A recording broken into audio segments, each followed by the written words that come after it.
Sharpener here, doing a video on my sharpening system. I recently used it on my 940. More specifically, both of them. These two, not the Cabela's one yet. I'm waiting for that one to get dull.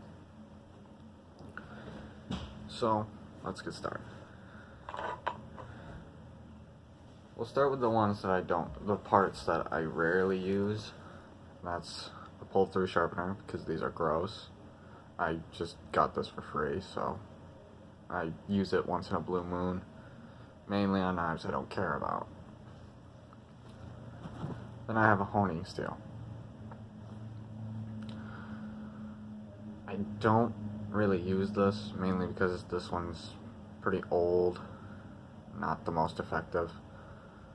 So, this doesn't get used often. Once in a while I'll just use it just for giggles, but it doesn't do anything really. Now to the good stuff. First, a disclaimer. I freehand. So, the way I do it is, this is hard to demonstrate with the angle I'm working with, but what I'll do is I'll take what I'm sharpening, place it on my leg at the angle I want. And then I will take my stones, which came from a Spyderco sharpmaker, and I will work the edge one side only until I get it where I want it. And then I will switch to the other side, and once that's taken care of, I repeat said process with a fine stone. So I use the coarse first, and then I use the fine stone, and I polish it, and then actually get a proper edge to it. And then I strop using an old leather belt, which I glued to the lid of my sharpmaker set to have a decent handle.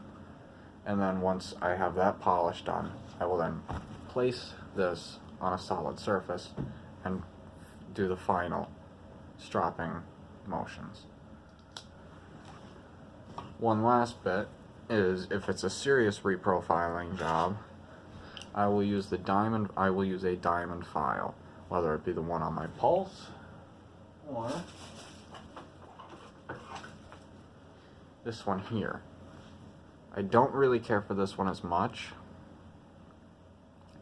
but if it's a more serious job, I will use this first to save the file on this. So if it's a more serious job, I'll actually set the angle with this, and then I'll do the final touches of setting said angle with this, and then proceed to use the stones and the strop, and then I usually get a decent edge. So now what I'm going to do, if I can get it, this will work. Piece of paper. This piece is a little crumpled, so it won't be a perfect demonstration, but it's easy. It was easily accessible.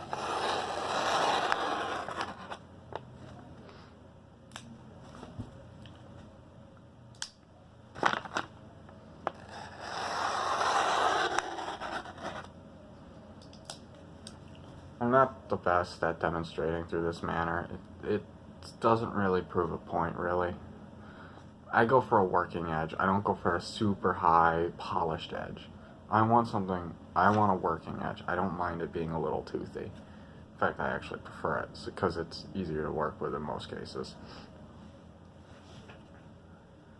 As a comparison, I will do a factory edge. I think I've stropped this like once.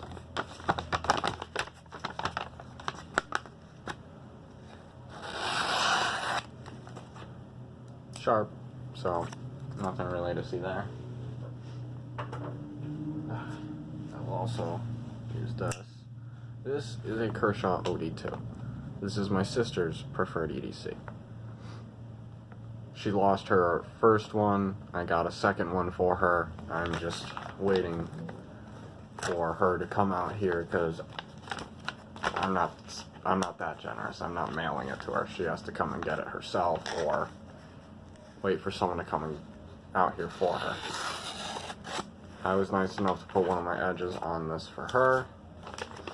Mind you, this one is not up to my standards completely. This is a very difficult one to sharpen, just due to its size. It's very difficult to hold and set the angle. I'm used to broader blades. The 940s do give me some trouble just due to how much they are lacking in breadth of a blade, but I manage. So yeah, there we have it. That's just my sharpening system, a real quick overview of it, and yeah, thanks for watching.